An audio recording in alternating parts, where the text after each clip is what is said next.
Sabi po dito mga kapatid, sinabi pa rin ni Jesus, ang paghahari ng Diyos ay maitutulad sa isang naghahasik ng binhi sa kanyang bukid.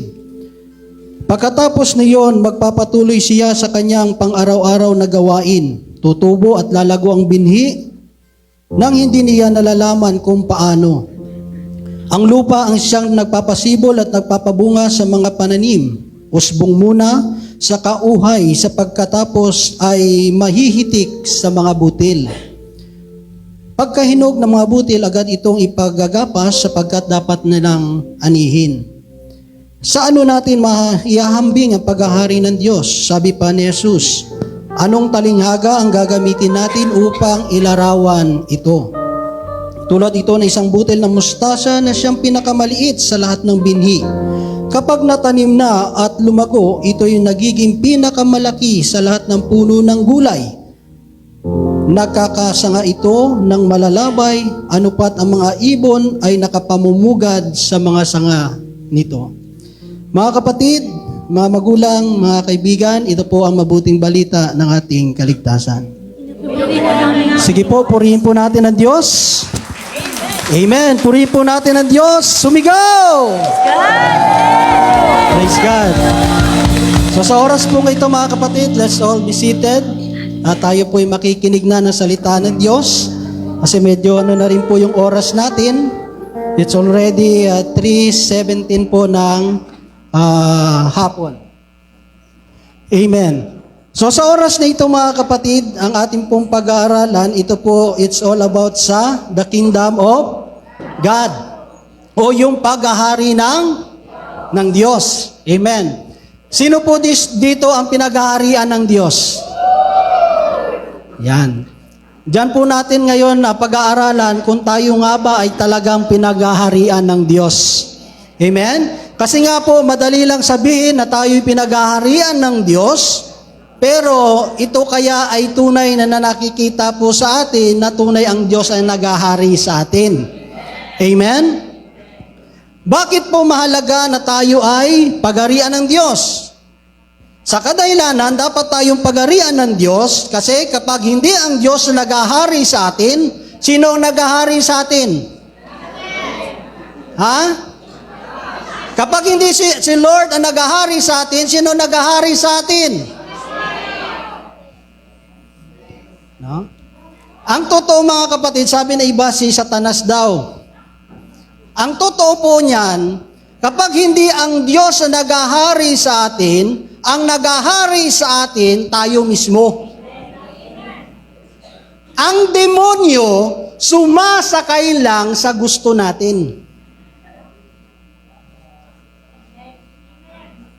Ang demonyo, sumasakay lang sa gusto natin. Bakit? Kasi ang gusto natin, sa kagustuhan ng Diyos, mag-contradict. Ang kalooban ni Satanas at ng Diyos, contradicting.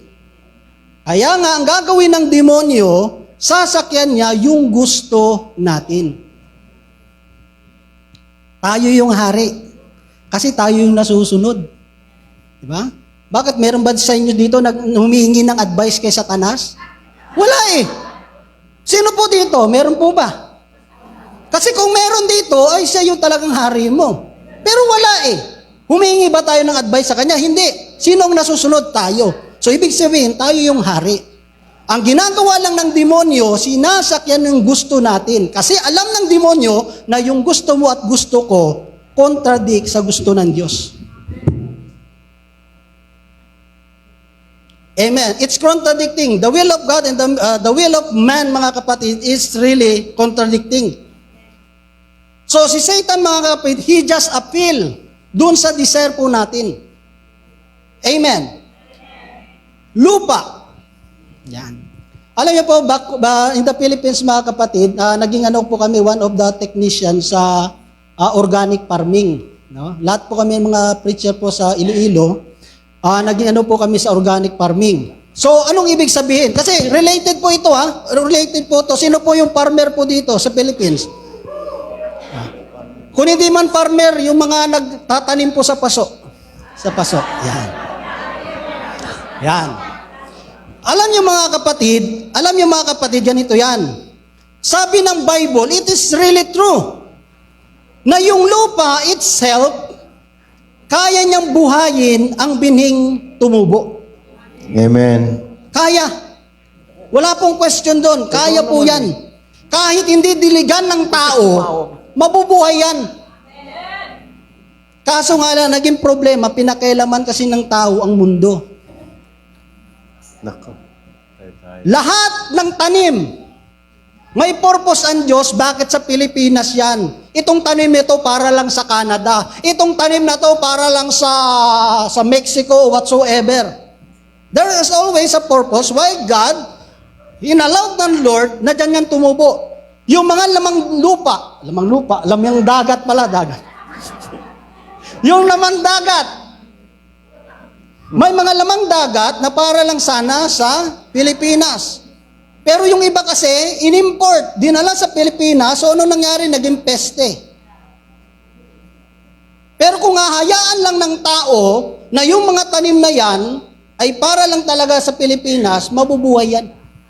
Kaso nga lang, nandun yung intervention kasi ng human. Masyadong pinakailaman, kaya nasira. O, ganito yan. Ang lupa, mga kapatid, puno po ng mineral yan. Ang sakit ng tao at sakit ng lupa, pareho. Ang sakit ng lupa at sakit ng tao, pareho. Ano ang sakit? Ano sakit? Pag farmer ka, alam mo yan. Sino farmer? Sabi ko yun na. O, ba't isa na lang? O, dalawa. If you are a farmer, one of the problem, mga kapatid, ng lupa sa tao is acidity. Acidity, di ba? Acidity. Kahit sa siyensya, mga kapatid, kapag ang tao is acidic, mga kapatid, dyan kasi pinagmumula ng lahat ng karamdaman kasi nagiging acidic ang katawan ng tao. Kasi bakit? Kasi nga hindi organic, inorganic. Puro pesticide. Lahat ng kinakain natin ngayon, mga kapatid, may formalin. Kaya nga buhay ka pa, binabansama ka na. Di ba? Buhay ka pa, inililibing mo na yung sarili mo. Yung sarili natin. Amen po ba? Brother, Amen. bakit pareho ang sakit ng lupa at sakit ng tao? Because it is true. The Bible say na ang tao ay galing sa lupa. Kaya nga, ang lahat ng mineral sa lupa, makikita mo sa katawan ng tao.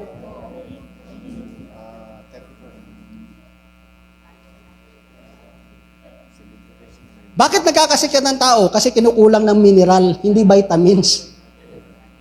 Di ba? Pag nakakaroon ka ng problema sa puso, kulang ka sa potassium. Di ba? Ano ibig sabihin? Ganun po yun eh. Pag nagkukulang ng mineral ang katawan natin, nanghihina at nagiging cause ng karamdaman. So dito sabi ng Bible, ang matabang lupa, ang lahat ng may hasik doon, tumutubo at namumunga. Amen. Amen. So anong ginagawa sa lupa? Sa lupa, mga kapatid, talagang inalagyan mo ng abono. Hindi yung chemical. Di ba? Inaano mo sa inaalagaan, talagang yung lahat ng mga dumi, di ba? Kinukuha mo yan. Kasi bakit? Ito is magiging reason para hindi tumubo ng maganda yung tanim mo. Amen. Amen. Ano ibig sabihin? In spiritual sa buhay po natin, maraming mga bagay na nagiging cause ng karamdaman sa ating buhay spiritual na nagre-reflect sa ating pamumuhay sa mundong ito. Amen. Clear po ba? Amen. So dito, mga kapatid, sabi doon ng Bible, kailangan tayo ay pagharian ng Diyos. Pero paano tayo paghaharian ng Diyos kung yung puso po natin ay hindi tama sa harapan ng Diyos? Amen. Amen po ba? Amen. Yan. So, hindi na tayo magpapaligoy-ligoy pa kasi yung oras natin medyo maiksi na, no? Paano tayo mananatili sa paghahari ng Diyos? Una po dito, mga kapatid, is to remain in His Word. No? to His Word. Tayo ay manatili sa Kanyang salita. Amen. Paano po tayo mananatili sa salita ng Diyos? How we remain in God's words, mga kapatid? Ganito lang po yan. Bibigyan ko po yun ng illustration.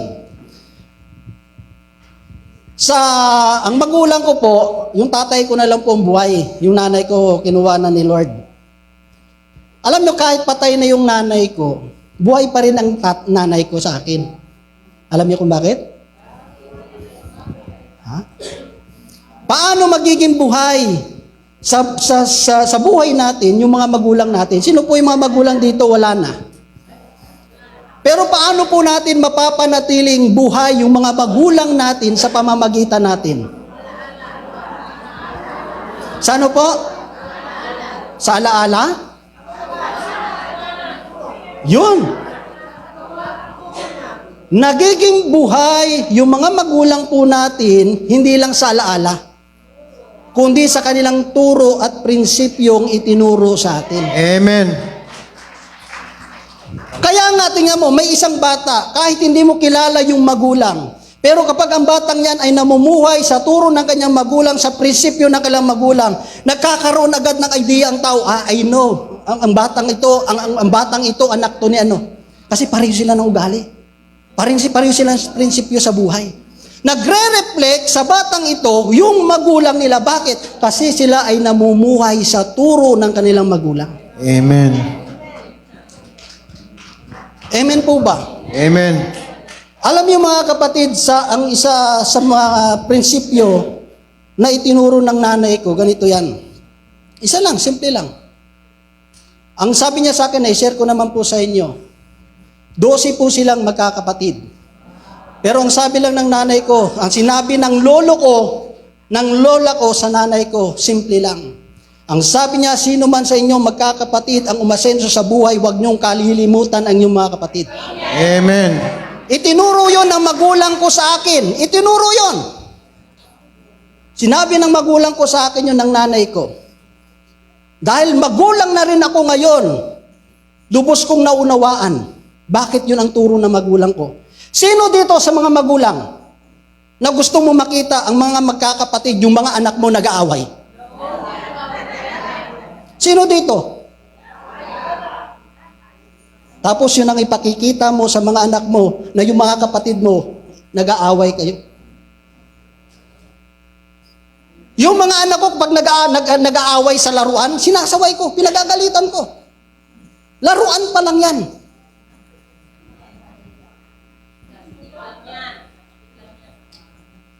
Ang turo ng magulang ko, mag-away na ko sa lahat, wag lang sa pera. Amen. Kahit kay Brother Mike, ayaw na ayaw yung mag-away ka sa pera. Kasi yung pera nananahimik lang yan. Kapag pinag-aawayin yung pera, dahil yan sa kasagiman ng bawat isa. Amen. Totoo po yan. Bakit? Bakit gusto kong tumayo sa prinsipyo ng magulang ko? Kasi ayaw ko na makita ako ng mga anak ko na ganyan ginagawa ko. Yung tatay ko ganun din.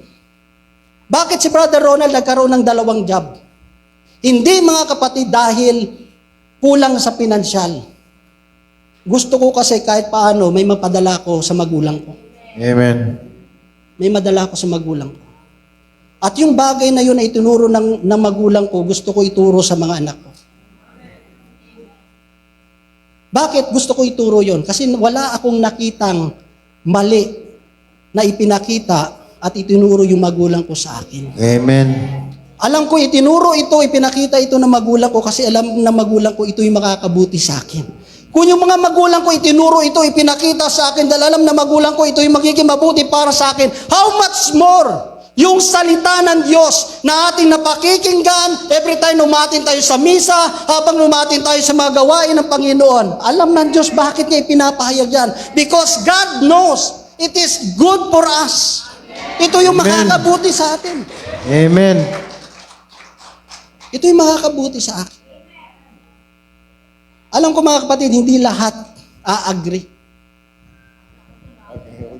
Lalo na yung sa pamilya, hindi lahat.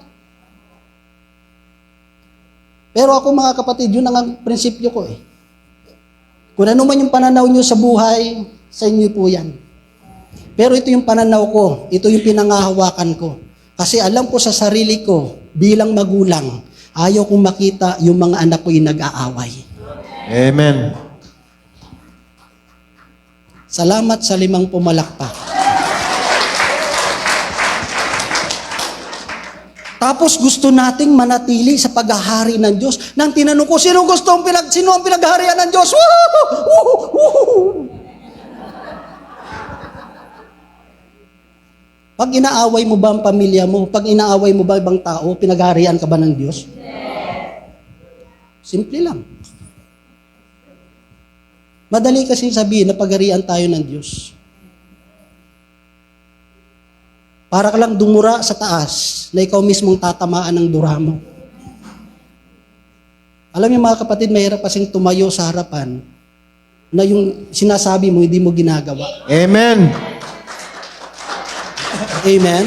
Amen. Totoo po yan mga kapatid. No? Kaya nga kahit mag-search kayo, magtanong kayo, hindi yan, totoo po yan. Pero hindi naman sa lahat ng bagay kapag humingi sila, nagbibigay ako, lalo na medyo short. Pero gagawa ako ng paraan. Alam niyo, sabi ko kay Sister White, basta pamilya mo, kailangan ng pamilya mo, wala tayong pag-uusapan.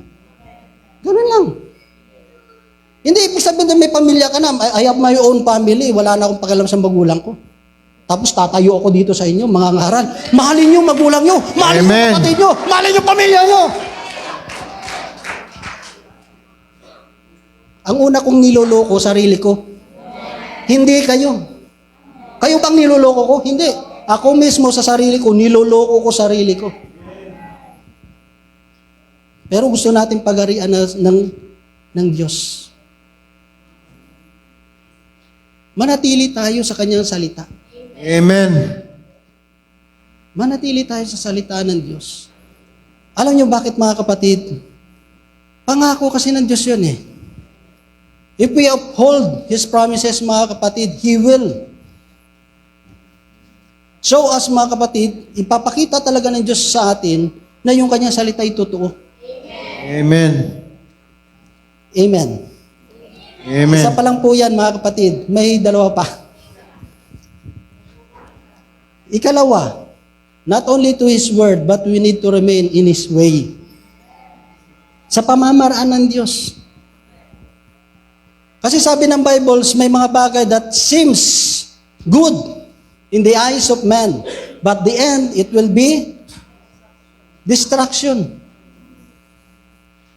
Isa sa bagay na pinasasalamatan ko sa Panginoon na sa Pilipinas kami, naghirap ang buhay namin. I really thank God, mga kapatid, na naghirap yung buhay namin. That we suffer poverty. Yung bahay namin, wala ng wall. Oh, patutuo po yan. Yung patutuo po ng elder brother ko na si Brother Regan, no, napatutuo po siya sa Ambel. Our house, there's no more wall. Kasi bakit? Kasi inaanay na, mga termites. Alam niyo, ginagawa ko lang dati, pag may mga butas na maliliit, I just draw some anime, like Dragon Balls, yan. No, Mass Rider Black. No, I just draw something. Then I just took over yung broken wall. Naghirap buhay namin. Nanay ko nagtinda ng basahan, umaakyat sa bus, munti ka ng mahulog.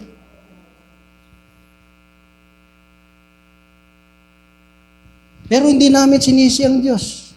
Because why? It opens our mind. Na kasi nakalimutan namin siya.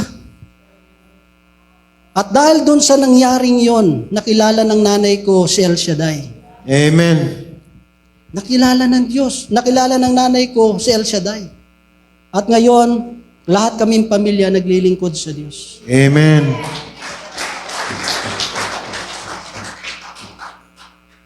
Kasi minsan mga kapatid, sabi nga ng Bible, your ways is not my ways. No? Your thought is not my thoughts. Iba yung kasing isip ng Diyos eh. Iba yung pamamaraan ng Diyos. Amen. Kasi minsan gusto natin ikikulong ang Diyos sa isip natin. Gusto natin si Lord pasundin sa gusto natin. But that's not His way. Hindi yung Amen. kanyang pamamaraan eh. Ang sa mundo ko minsan, pag may kaaway ka, ay, huwag kang inaaway ka, labanan mo. Lalo yung mga mag-a-advise sa'yo, di ba?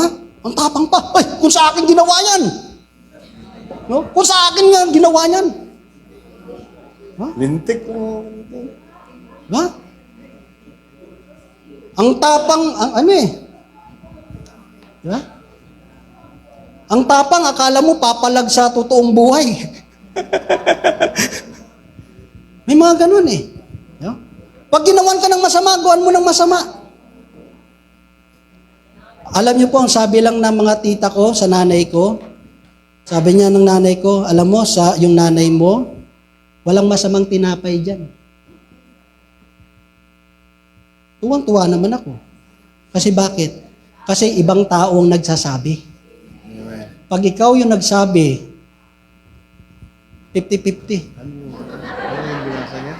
Totoo yan. Marami kasing tao ganyan eh. No? Alam niyo, ako kasi ganito eh. Alam niyo, ganito. Pag mga ganun ng mga tao kausap ko, if I talk to somebody that they always share about their self, hindi ako naniniwala eh. Hindi ako naniniwala. Totoo. Pero pag ibang ng tao nagsabi, maniniwala ako.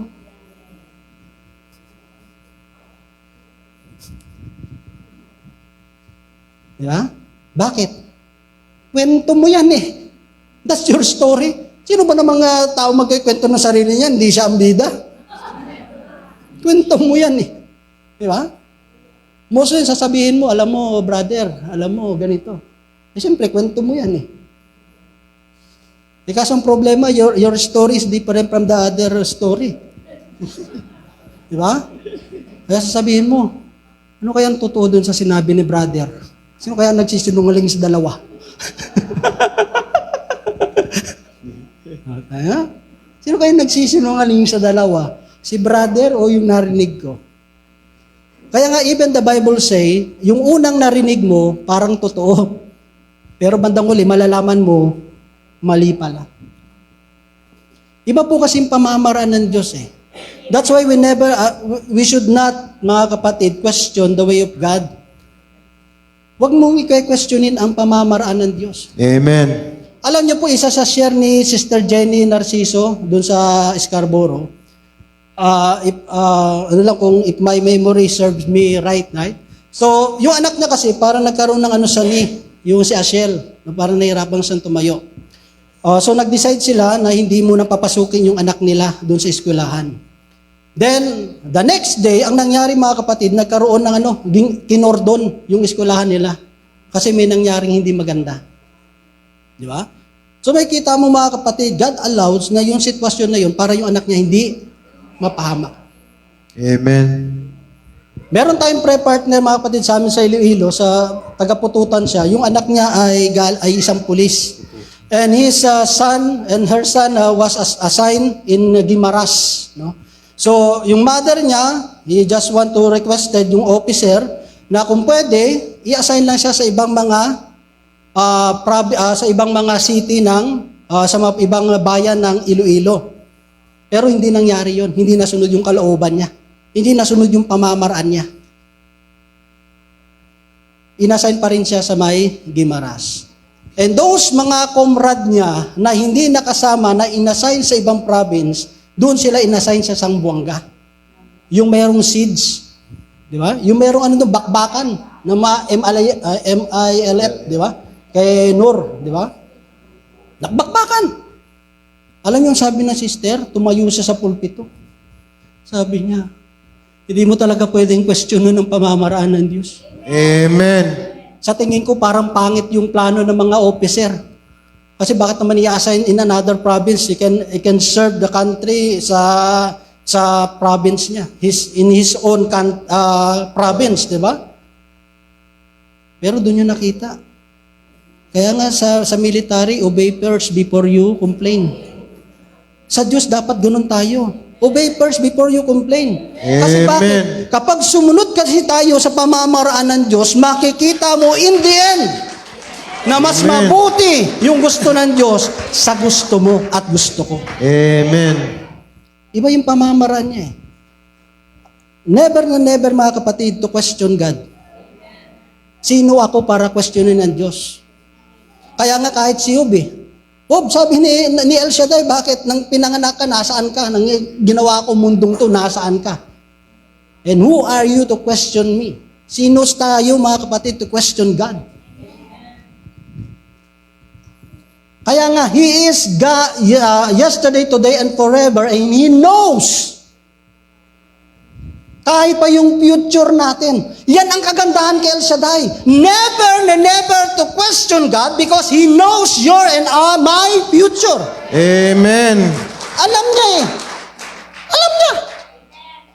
Bago tayo nagkasakit, bago ka nagka-problema, alam ng Diyos kung anong mangyayari sa iyo in the next day and next month, next year.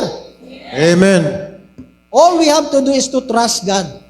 Amen. Lord, alam ko, I know in this situation, Lord, you have a good purpose. May mabuti kang plan. Amen. Nang namatay ang nanay ko sa cancer, mga kapatid, we never question God. Never question God. Hindi ko sinabi, Lord, preacher ako. Kuya ko, preacher.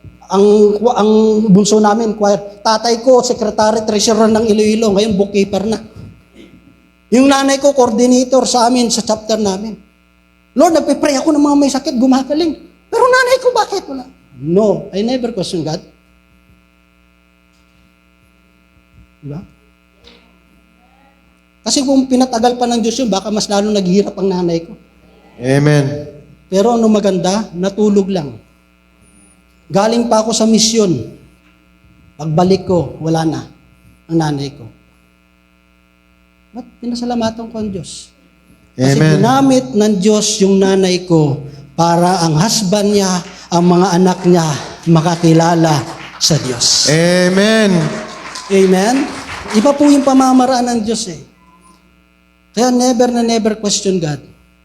Kahit na yung sa COVID pa, lahat kami nagka-COVID.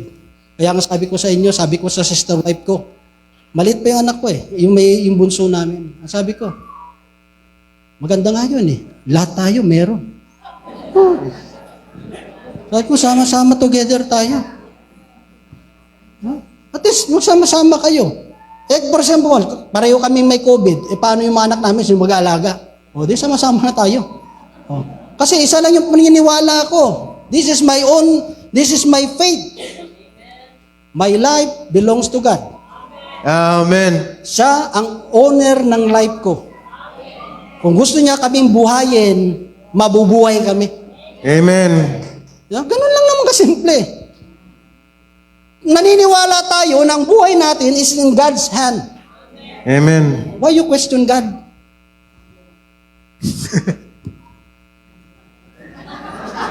Tama? Natawa na lang. Natawa na lang si brother. Di ba? Natawa na lang si brother. Hindi, sa totoo po mga kapatid, never po tayong questionin po natin ang Diyos. Huwag po natin questionin ang Diyos. Simple lang, logic lang, logic. Hindi mo na kailangan, hindi mo na kailangan yung palalimin pa eh. Alam ng Diyos problema ko. Alam ng Diyos yung solusyon sa problema ko. Bakit Amen. ako mamumblema? Naniniwala ako, I know that God knows my future. I know that God knows what will happen to me the next day, next month, next year. All I have to do is to trust in Him. Amen. Ganun lang naman eh. Ganun lang po ang buhay. Masyado kasi natin ginagawang critical yung buhay eh. Masyado tayong complicated. Parang status mo lang sa Facebook eh. Di ba? Relationship, complicated. Yan. Di ba? Mga kapatid, hindi po ganon. We need to abide in His way. Sa pamamaraan po ng Diyos. Hindi po sa pamamaraan po natin. Di ba? Kapag may kaaway ka, ang tinuturo sa'yo ng Diyos, pakumbaba ka. Amen. Kung sa tingin ng tao, duwag ka. Uy, wala pong kaduwa, doon. Kaysa naman dali mo yung tapang mo, pag uwi mo sa bahay, puno ka ng pasa. Tapos iiyak. Sweetheart. Tapang mo kasi eh. Alam mo, dalawa lang naman ituturo sa iyo eh. Sana ako, dalawa lang ituturo ko sa kanila. Sa'yo nachi. Sa'yo na chinelas ko. O kaya yung kuhanachi. Yung sayunachi, ganito yan. Sa martial arts, ganito yan. Ang sayunachi, kapag may kaaway ka, di ba? Ang galing mo, ubarin mo yung ano mo, yung chinelas mo. Yung kuhanachi yun. Itong gamit mo. So, takbo.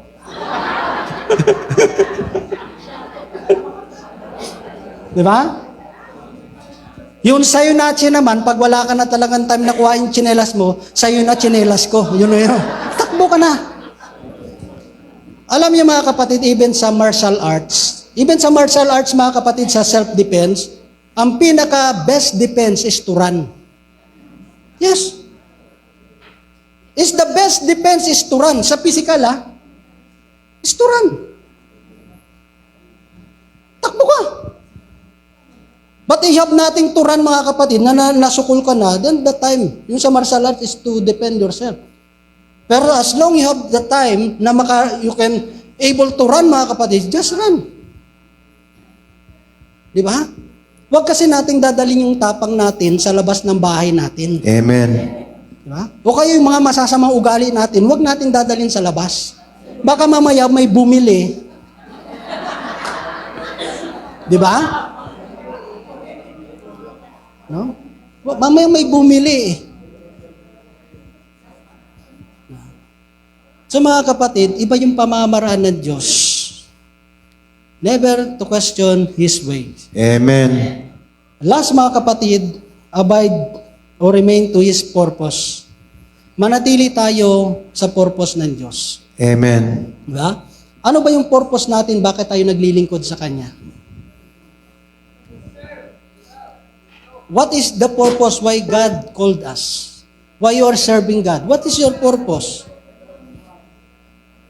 The main purpose of everything, why God created man, is to glorify God. Amen. That's why the Bible said, everything that has breath, praise the Lord. That's the main purpose. No other than that. Not to exalt ourselves, not to be known sa ang ating kung sino tayo. Kasi bakit? Wala tayong pagmamalaki sa Diyos eh. Amen. We cannot boast anything in the eyes of God. Hindi natin pwedeng ipagmalaki yung sarili natin sa harapan ng Diyos. Kaya nga, sabi nga ni Brother Albert, na sabi ni Bishop Bacani, anong sabi ni Bishop Bacani? Kapag ang paglilingkod mo, yung mission mo, ay kapag ang nasa puso mo ay hindi na yung mission na ibinigay sa'yo ng Diyos, nagiging konsumisyon ka. Nagiging problema tayo ng Diyos. Kung lahat tayo sumusunod sa salita ng Diyos, kung lahat po tayo sumusunod sa pamamaraan ng Diyos, at kung ang lahat po sa atin, ang bakit tayo naglilingkod sa Panginoon is to glorify the name of God, wala pong away. Amen. Wala pong kompetisyon sa paglilingkod. Amen. Bakit palagi na lang siya? Bakit palagi na lang sila?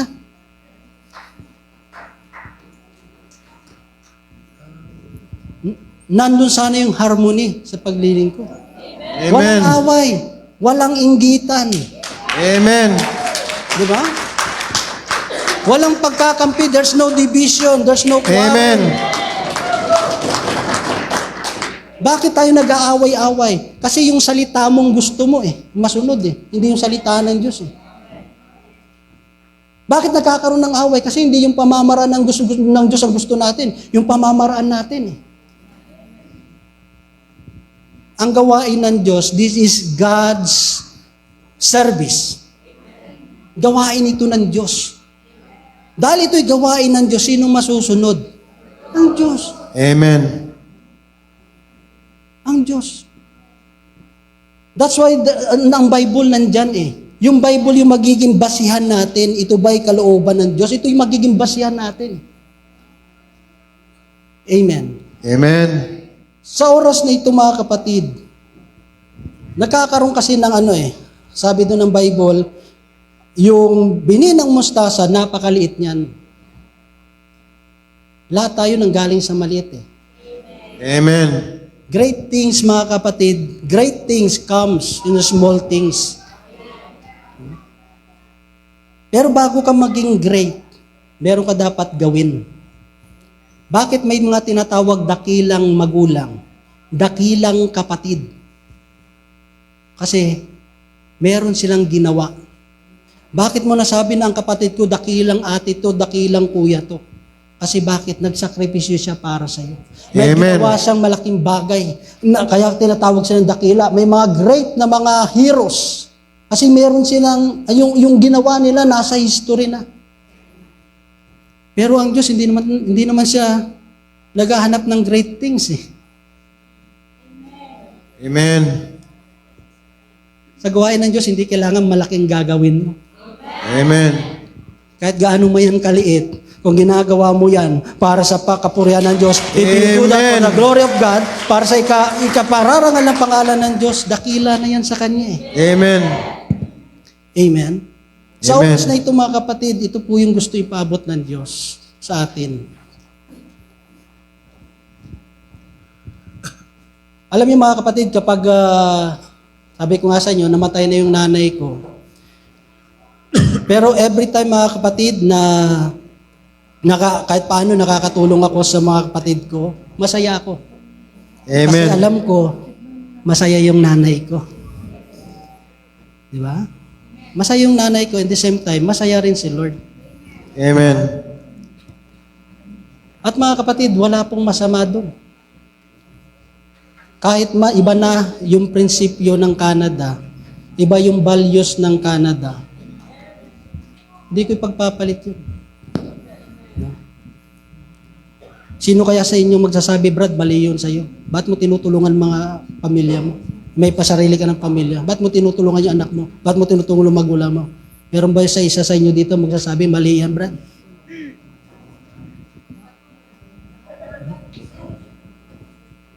Meron, yes. Meron tayong pinagdaanan. Meron tayong lahat.